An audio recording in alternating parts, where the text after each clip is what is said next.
The past decade or so of games can be defined by the open-world survival crafting experience. There have been many entries in the category over the years, some notable names being DayZ, Valheim, The Forest, Rust, and of course Minecraft, the game that is no longer a game, but an entire franchise. Or a brand, depending on how you want to look at it. I've enjoyed a lot of the survival crafting zombie extravaganza that has been provided to us over the past decade, but there, I believe, stands one game apart from the rest. The one that I've spent several hundred more hours in it than was probably expected, and that game is Subnautica. In case you don't know, Subnautica is an underwater survival crafting game developed by Unknown Worlds, who made Natural Selection 1, 2, and a Sudoku game. It places a strong emphasis on its strange, watery world, all wrapped in a surprising story that I didn't think a survival game was capable of having. I basically played through the game for days straight so I could beat it, entirely immersed in the experience, and did the whole thing over again. I wasn't the only person enamored with this game either. It did really well on its launch, selling over 5 million copies and selling only more since then. Subnautica for me was a welcome surprise to what others might call a saturated genre, and to this day it's probably one of my favorite games of all time. So you can imagine that when Unknown Worlds announced a sequel, Subnautica Below Zero, I was pretty excited. I kept up with all the press releases, watched promotional videos, and staved off the temptation to play a gifted early access copy a friend had gotten me as well as I could with mixed success. But when it finally came time for the game's full release, I felt disappointed. I didn't hate the game, but I didn't really like it that much either. And for the longest time, I couldn't figure out why. The question bugged me for nearly a full year before I decided to get to the bottom of things. So what I decided to do is what you're watching now. I went back and played through Subnautica and Subnautica Below Zero, with the intention of identifying what works and what doesn't work between the first and second game. So, strap in and get comfortable, because I ended up finding a lot more to say about this than I ever thought I would. I want to put out there to establish my credibility with the audience. I am not a game designer, I have never made a game. But as a kid, I watched a lot of directors' commentary for movies, and now as an adult, I watch a lot of YouTube videos over game design. So I know enough to be annoying, but I'm definitely not an expert by any means.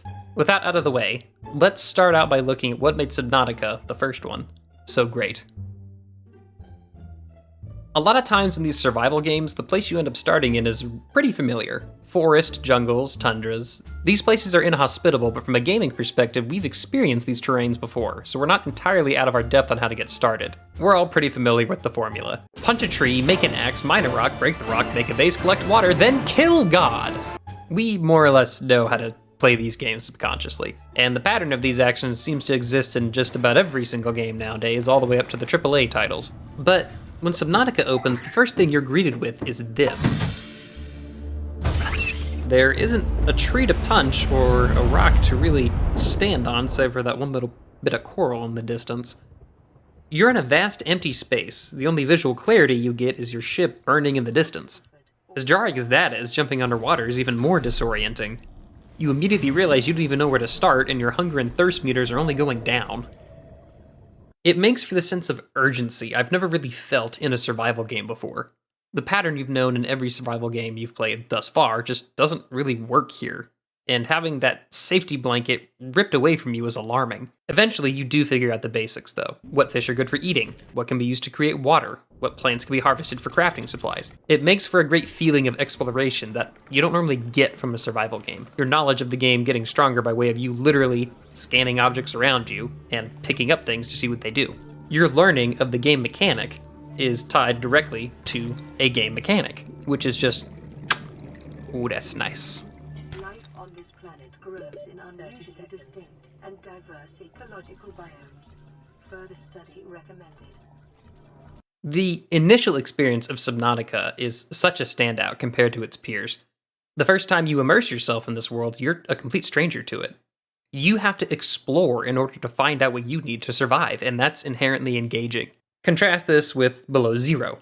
The game has its own discoveries and unique survival mechanics that are different from the first one, but it's still the same planet. You already know a lot of the basics of how this place works. You're never going to get that same panic, followed by cathartic relief from your initial exploration of the setting. It's something that can only be experienced once. As far as an introduction is, it's fantastic. You get right into the game and you're immediately engaged. The story hasn't revealed any of its true twists or turns yet, but you're presented with a classic problem of just surviving. And it's enough to get you going. But Subnautica is more than just that initial shock to the system. It's got a lot going on under the hood that really sells it and its world and the experience. This will be just a really quick, short section, but every sound in Subnautica has a purpose, from its storytelling to its gameplay. For example, your Altera gear. Kind of sounds futuristic, right? Lots of pops, and zaps, and zoops. That helps sell the idea that you're working with highly advanced technology, which makes your survival on the planet just make sense within the game narrative. But then you got your gameplay stuff, like the biomes. Some sound really nice and friendly. You're like, "Aw, there's a sea cow over there. This is nice. I can relax here, maybe make a base, put some stuff over there." And then you hear shit like this.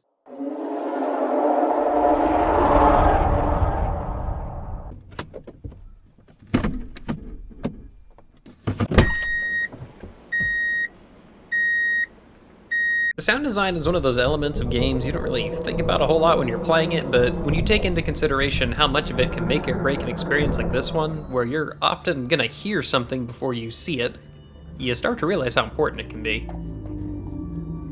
Anyway, this is the shortest section of the entire thing. I just wanted to give that little shout out. Thank you, Unknown Worlds. Very good job.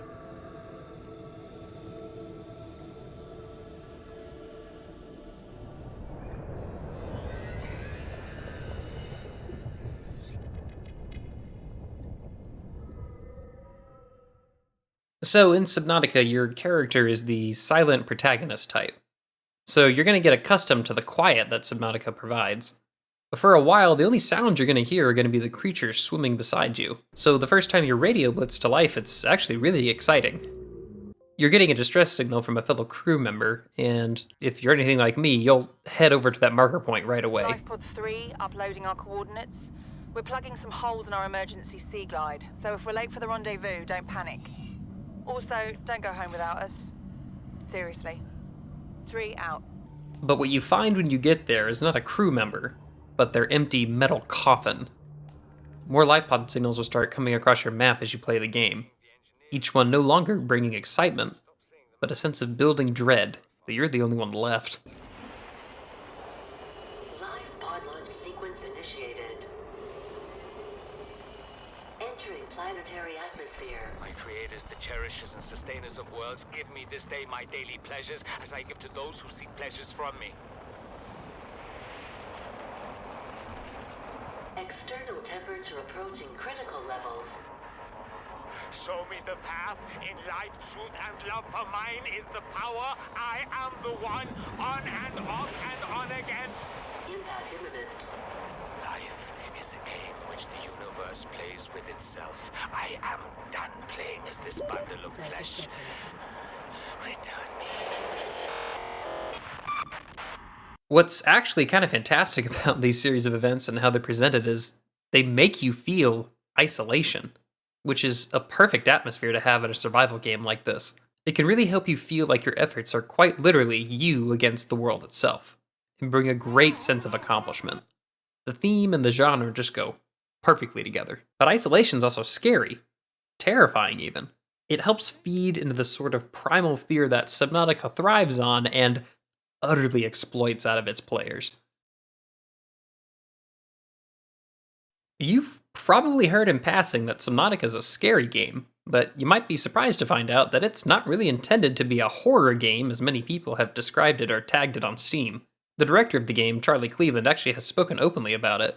When you first started it, did you mean for it to be so scary? Definitely not. Definitely not. And I'm not even sure that I'm happy with the amount of horror that's in there. I mean, I guess I wouldn't say it's horror. It's more terror. But I guess we don't talk about terror games. We talk about horror games. It's not always like that. I mean, it is often a relaxing game. Yes, that's the part I like.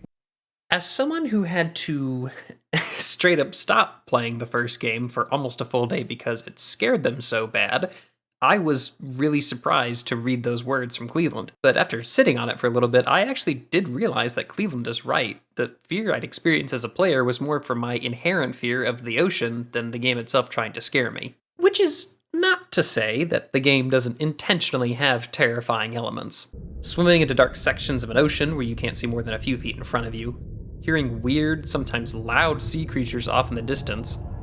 All of this stuff is downright terrifying, and the devs are aware of that. But I realized looking back through my clips, a lot of it was just me swimming around with relative calm. When something unknown did rear its head, it was more the inherent alienness of the setting that was elevating the terror factor more than it would in a normal setting I would understand, like any survival game that takes place on land. I realized that more often than not, you're freaked out more because you just don't know what to expect. You're fearing the unknown. The underwater is not our domain, and I believe our instincts just inherently know that. Which is probably why, when the game does decide to throw something legitimately terrifying at you, the fear factor hits pretty good. The leviathans are the part of the Subnautica that are just objectively scary, fear of the unknown or of the ocean or not. I don't even like going near them now, and I have played the game a lot. Yet, they're mine and many other players' favorite parts of the game. They're the apex predator of the setting, and they serve as a direct reminder that you are not on top of the food chain around here. But they're also not the villains of the game at all. Like everything else, they're a creature on the planet. They stay in their respective area, and they don't threaten you unless you get near them. It's not really a dynamic I've seen used very often in games, and it weirdly does help play into this kind of Lovecraftian fear of the unknown. Of an enemy who has no real ulterior motive other than to just consume. I started to mention this earlier, but the first time I played Subnautica, I wasn't really aware that the Reaper existed. I had heard the call of the Reaper around me before, but I hadn't really seen it, so I figured, why not take the risk? I've been able to outrun most creatures. This should be a cakewalk. Oh no. Oh my god, no. When I got jump scared by this fella the first time I played, it left such a scar on me that I didn't return to the area of the game ever until the clip you're watching right now. I recreated the experience in VR just for this video because I thought it would scare me more. I was right. I could not open my eyes during this clip. The Reaper scared me. As a matter of fact, the Reaper scared me so bad that after that, any unfamiliar noise was just 10 times scarier than it was before. And as bad as the game scared me, I still do agree with Cleveland that Subnautica is not a horror game. But you know what's interesting, though? Subnautica does do something that great horror game does, or should do, and that is you cannot fight back against the monsters chasing you. So you're in a survival game, and you are inherently defenseless, which is a twist on most games of the survival genre, at least the open world survival genre. Typically, you'd be able to expect to craft a weapon or something to slay these beasts of nightmare, and yet the devs very deliberately made the choice to omit weapons from their game. There's even a little bit of dialogue about it. Weapons were removed from standard survival blueprints following the massacre on Abraxas Prime. The knife remains the only exception. I initially wrote this off as just a bit of lore, maybe a joke, when I first heard it, but as it turns out, Cleveland tells us this was a deliberate design choice. Subnautica was being birthed right around the time of the Sandy Hook shooting. This was a particularly nasty shooting, although many people don't realize America has mass shootings every day. Yet, for reasons I can't understand, our people and the corporations that influence our country want to continue making it easy for people to get, carry, and use pistols, semi-automatic, and fully automatic weapons. I've never believed that video game violence creates more real-world violence. But I couldn't just sit by and add more guns to the world either. So Subnautica is one vote towards a world with less guns. A reminder that there is another way forward. One where we can use non-violent and more creative solutions to solve our problems. One where we are not at the top of the food chain. I wasn't expecting that, and I'm sure you weren't really either. But the choice Unknown Worlds made in light of a terrible tragedy made for a better game. Whatever momentary victory a player might have felt at the hands of slaying these demons of nightmare, it wouldn't have lived up to the terror of having to play around them.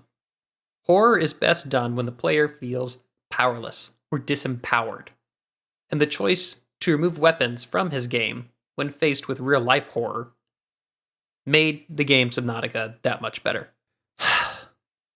Isn't it just a shame politics had to get into video games? Such a shame. So we've hit on what mostly makes Subnautica really special without getting into too many specifics. Its excellence in atmosphere, sound, and an unexpected dose of terror, not horror. I've mostly steered away from talking about the actual gameplay, as this is where we're going to wrap up everything we've learned so far before moving on to Below Zero. The gameplay loop is very simple. You get a distress signal on your map, you go and find the upgrades around that and the scanner fragments that are near it, return to your base, build more stuff and vehicles so you can dive deeper, investigate signals, occasionally piss your pants in fear when you run into a monster, come back, rinse your pants, and then repeat. The deeper you go, the more story you unlock and get closer to disabling the enforcement platform so you can escape the planet. Your progression is tied directly to how deep you can dive, eventually leading you to the point where you have an underwater submarine and a mech that makes you feel like a literal god against these angry fish. Look at me. Look at me. I am not scared of you anymore. Hi. Oh god, Jesus Christ. Stop. Stop it. Stop. Fucking stop. Stop. Fuck, I don't like this. I don't like this. Die! Let go of me! So that's pretty much it for the first game. Subnautica excels at being a survival crafting experience by having a strong emphasis on its strange alien world, and playing to the inherent terror many of us feel when faced with borderline primordial fear. There's quite a few other fun elements that I've mostly skipped over, like the base building, but we're mainly focused on what players took away from their experience, so we can't cover everything. Script is already like 10 pages long as of right now. So, now that we understand what is so good about Subnautica the first one, let's compare it to the follow-up, the much-anticipated Below Zero. Holy shit, there's 9 pages of the script left. Gonna miss you, Robin. I'll find my way back. This time, our stay on the hostile planet is driven by our character Robin, following up on the suspicious circumstances of her sister Sam's death. Sam was working in the Arctic region of the planet we escaped from during the first game, doing research for Altera. Also, you get an ancient alien stuck in your brain that talks to you while you play, and if right now you're listening to me talk and you're thinking, this sounds way more narratively complex and driven than the first game is, where your premise was just survive initially, you would be absolutely right. And this is going to be primarily what we're talking about for the rest of the video. So this is a change to the core structure of the game, and while it is a bit dramatic, it is not inherently a problem. However, what is a problem is that the story that is being told is unfortunately awkward for a lot of different reasons. For starters, Robin and Sam's relationship was apparently strained before she died, which sounds like it could be this deeply motivating and personal story on paper, but in the game it never really feels that way. Robin is finding the last moments of her sister's life, and she doesn't really seem super attached to what she's hearing most of the time. She acts like these are just clues to solving a mystery that isn't personally connected to her, which feels kind of weird and unengaging. And then you have Robin and Alan. Alan is the alien that gets stuck in your head, and that will talk to you throughout the game. So he's the second important relationship that Robin has with a character in the narrative of this game. Their relationship serves more of a story gameplay purpose of just trying to get you to explore the map more. But from a story perspective, the characters interacting isn't really interesting.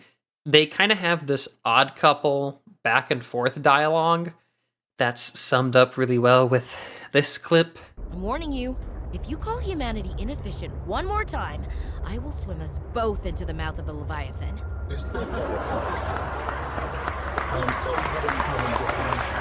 How inefficient. What makes this worse is that Alan, just as a character, as it turns out, isn't important to the primary problem of the plot at all. And I'm not just saying that because I don't like him.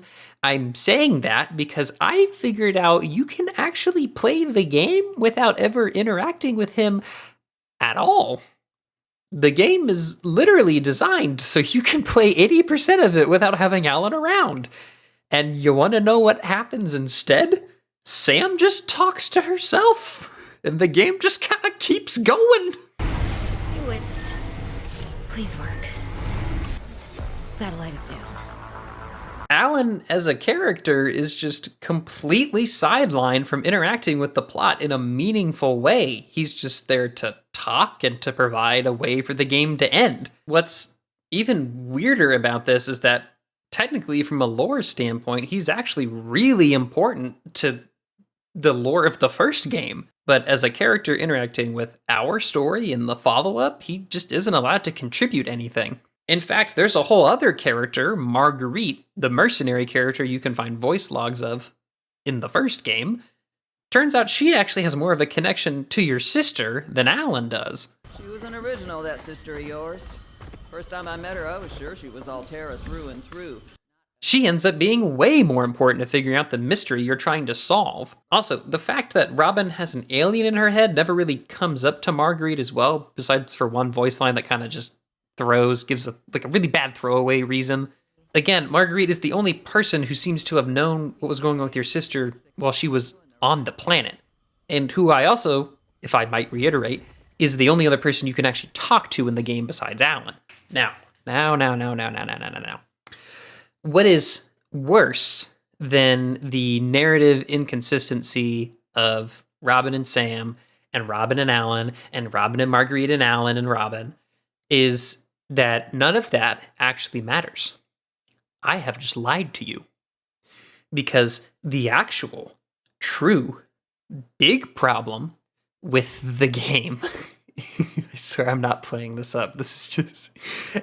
I have recorded this, I think 10 times over the course of 6 months, and I can't handle this whenever I get to this section. The worst part of this game is that, as it turns out, nothing was wrong with your sister's death. It was kind of just an accident. An accident! This wasn't negligence. That's not Sam. This was something else. The inciting incident for this game is something is wrong with my sister's death. The research isn't everything. It is to me and Sam. I need to know what happened. But as it turns out, nope.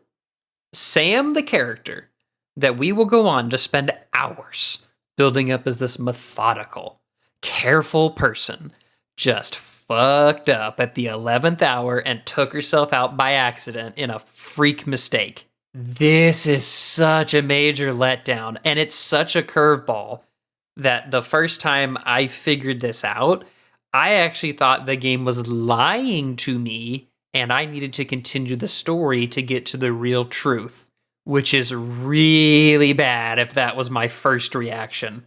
And what doesn't really help me, the player, slide into this reality that the game presents is that in the same room where Sam dies, you get this voice log where this auditor lady is like, nothing in her file suggests a history of vandalism or carelessness. And yet, I can only conclude that the cause of the collapse was employee negligence. And then even more frustratingly, Robin just goes from, I have to find the truth, to... I did what I came to do. I found out what really happened to her. What? I got to finish her work. I learned a little bit more about the person I've looked up to for, well, my whole life.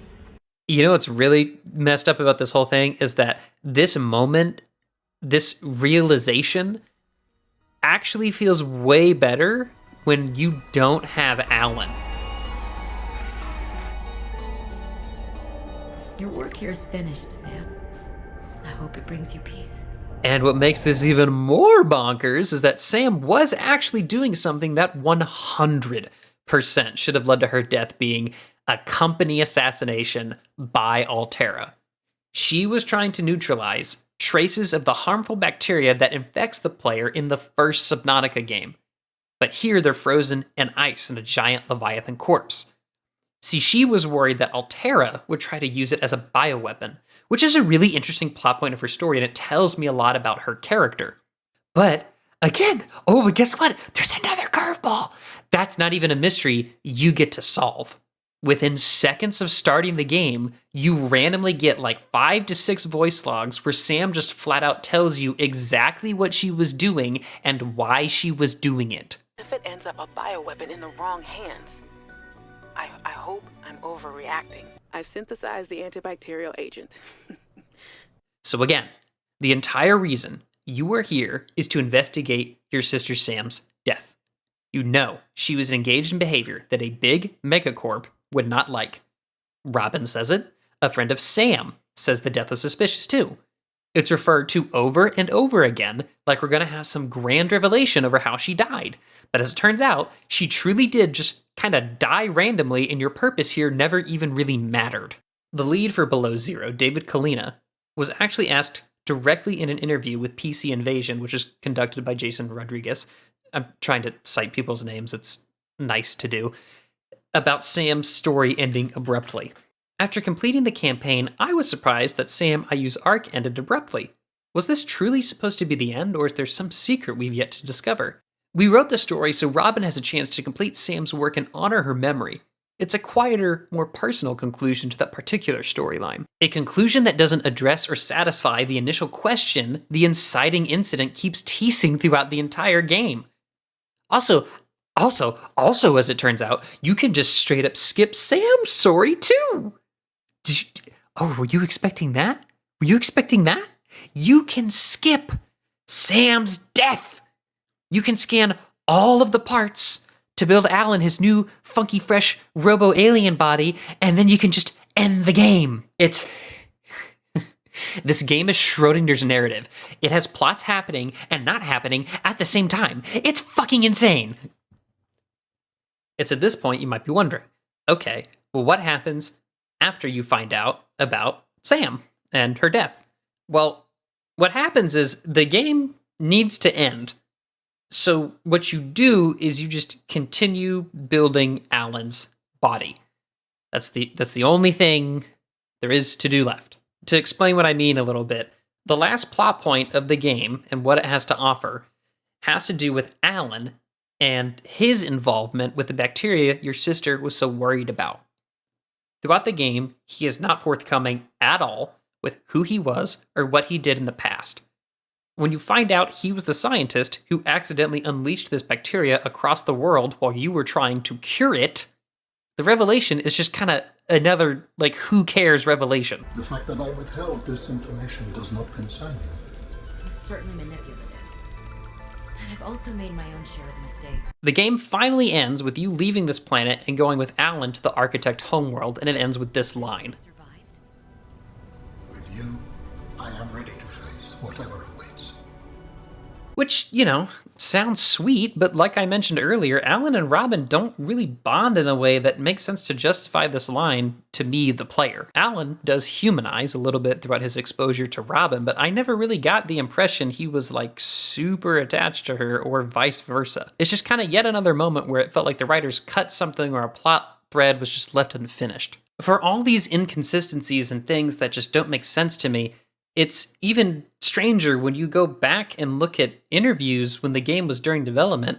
The devs had things to say that sounded a lot more in line with the first game and how it played out. Here's another interview with David Kalina. This one came from Inverse. Just what are the narrative tenets of a Subnautica story that would remain if the setting changed? Our players are always discovering the world, and they're enticed by something just out of sight. That's one of the magical things that happens in Subnautica. But then you notice a story thread, and that's attracting your attention. Subnautica doesn't need to provide players with explicit goals. Without those, it just naturally becomes the player's experience. So, for the astute of you, you may have noticed that Below Zero has an explicit goal. Find out what happened to Sam. And then the separate goal of get this alien out of my head and build it a body. And it frequently guides you to said goals via markers it provides you on the map. Now, that order might not be A, B, C, but the player experience is not a natural experience like the first game. There are sections of the game that are more vague and require you to use maps or to listen to a PDA carefully to know where you're going. But to me, these felt more like inconsistent frustrations than unique gameplay narrative moments. The first game gets away with this more like laissez-faire method of markers and telling you where to go, because the story is more just key narrative points rather than a true narrative experience. So in practice, it plays a lot more like how Kalina describes, the story becoming the player's experience. Now, I will acknowledge that probably every issue I have brought up thus far with this story and this plot has to do with the fact that they only locked in the story a few months before the official release of the game, after their lead writer left, and after they had rewrote everything after that lead writer left too. Earlier versions of the game actually had you in direct communication with Sam, who is decidedly not dead, and an entirely different mystery was there to solve, one that centered more around Alan, and him kind of seeming to manipulate the other members of this Arctic outpost. Now, I can't speculate over if that would have been better or not, and I don't really want to, but what is absolutely clear to me after exploring every facet of this story and the different orders and ways in which you can experience it or not experience it is that what is here at the end of all that development is not good. It's not satisfying as it unfolds, it's confusing, and it's paced strangely, and worst of all, it never goes anywhere or has a real satisfying conclusion. And when that realization hits you, that it doesn't end in a good way, and you've kind of just wasted a lot of your investment, you start to feel a bit jaded, and that's when everything just starts falling apart in my eyes.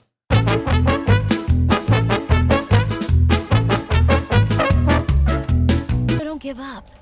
Go there, see for yourself what happened. You are expressing optimism, but it is not supported by probability. Hope isn't based on statistics. This might sound weird, but Below Zero actually sounds more threatening at first than Subnautica, the first game. But you quickly figure out most of the things making these sounds are either friendly or just not real threats to your safety.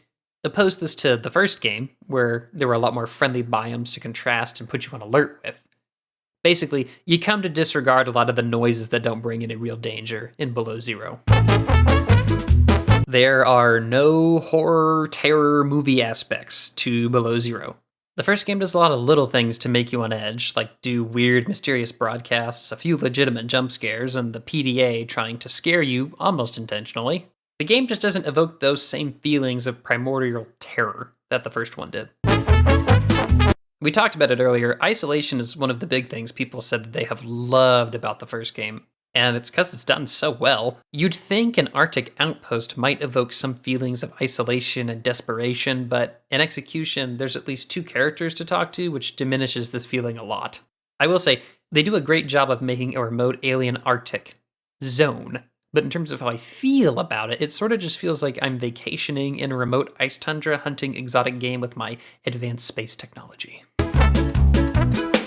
Some biomes are straight up empty, and a lot of them don't have the crazy degree of variety that the first game does.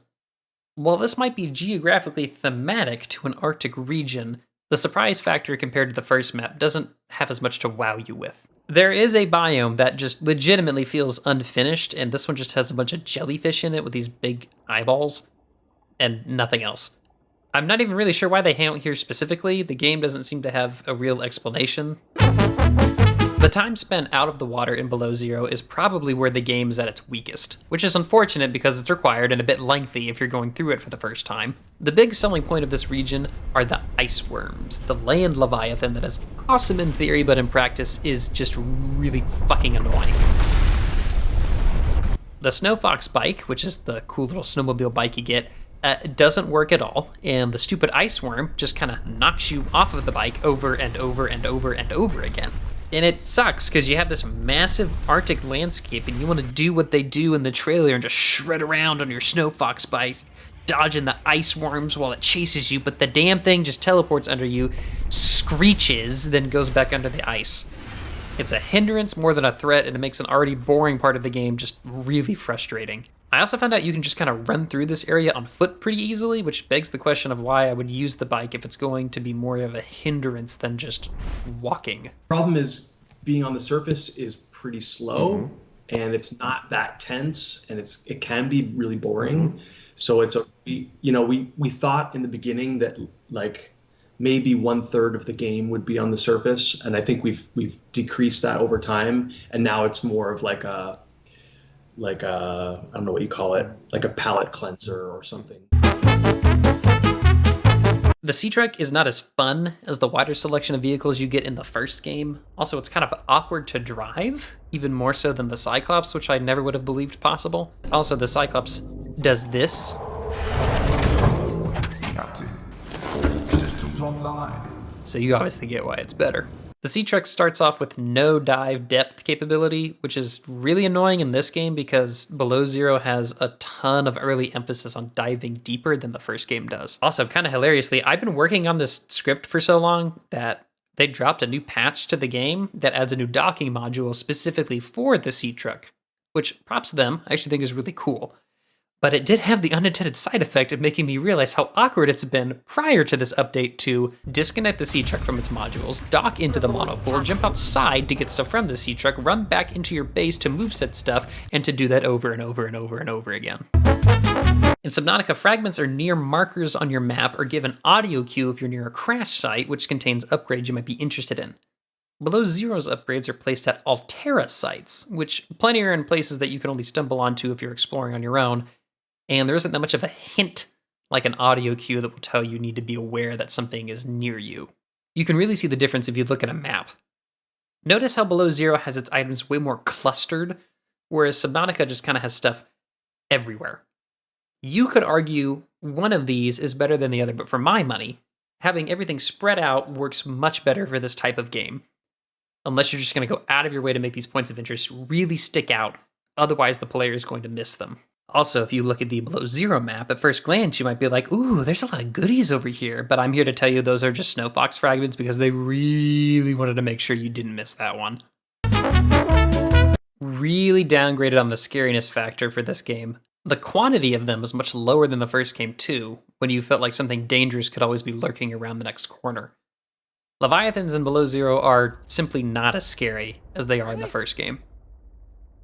You don't even consider what I'd get to be a true Leviathan until the last part of the game, and at that point it feels more obligatory. Like the developers wanted to use it as a boss, because you don't encounter them anywhere else. Also, since the arena you encounter the Leviathan in is so small and so tight, sometimes the Leviathan will aggro onto you and never un-aggro off of you, which is really awesome for losing the prawn suit you just spent an hour putting together. What honestly bugs me the most about the Leviathans in this game is that the developers spent a lot of time using them in advertisements and in blog posts, showing off the designs of the few they decided to include in the game. But in practice, when I ran into them, they felt more like annoyances than something I should really feel threatened by. I do want to acknowledge that there actually are a lot of improvements that went into this sequel or expansion, whatever you want to call it. And it does make for a more technically impressive game. Sea Glide and other tools now take up less inventory space. Better UI shows charge levels and you can pin recipes. There's less popping of graphics overall. Base building is generally better and easier. Some tools got some more crunchy redesign sounds. Penglings. Objective improvement. Portable scanner is nice, and the Sea Trek module thing. So here we are. We're at the end. We've compared both games back to back. I wanted to wrap up everything and say that truly Subnautica is just the better game. But I felt like I was missing something. So I went back and I listened to the interview I mentioned at the beginning of this video. When I did that, I think I understood something about Below Zero that I didn't before. When you first started it, did you mean for it to be so scary? Definitely not. Definitely not. And I'm not even sure that I'm happy with the amount of horror that's in there. I mean, I guess I wouldn't say it's horror. It's more terror. But I guess we don't talk about terror games. We talk about horror games. It's not always like that. I mean, it is often a relaxing game. Yes. That's the part I like. I think what happened here is that Cleveland tried to push Below Zero to be closer to his original version of what Subnautica was supposed to be. An explorative adventure through an alien world. When you think about it, Below Zero is a decidedly more chill game compared to the first, with its emphasis on a more personable story about loss and moving on in a strange, fantastical world. But unfortunately, due to rewrites right up until the last months before launch, the game never achieves the story I think it was trying to tell. And player expectations leading up to what the game was going to be didn't match the vision the creators had in mind, resulting in a game that isn't terrible, but isn't nearly as good as the first. Thank you so much for watching. I've never made a video like this before, so this was a brand new experience for me. I actually have like 100 videos on this channel, but most of them are archived because they were just me and my friends messing around in like League of Legends or something. If you're one of those people and you're still watching, thanks. I'm happy you stuck around this long. And if you're new, thanks for stopping by. Regardless of who you are, I would appreciate it if you hit the like button. Maybe threw down a little subscribey there. I am starting a new job soon, so I don't know when I'm going to go ahead and do this again, but it was really fun. I'd like to do more of it, so, if people seem to respond to it, then I'll probably set aside some time to do more of it with another game I like. Also, I stream sometimes, but it is a very different vibe to what we just did here today. So just be aware of that. Also, to address the audio issue of you being able to hear every sound in my mouth, this project took a really long time and I didn't know how to fix it. And frankly, by the end of it, I didn't give a fuck. So, sorry. I'll fix that next time somehow. If it's easy.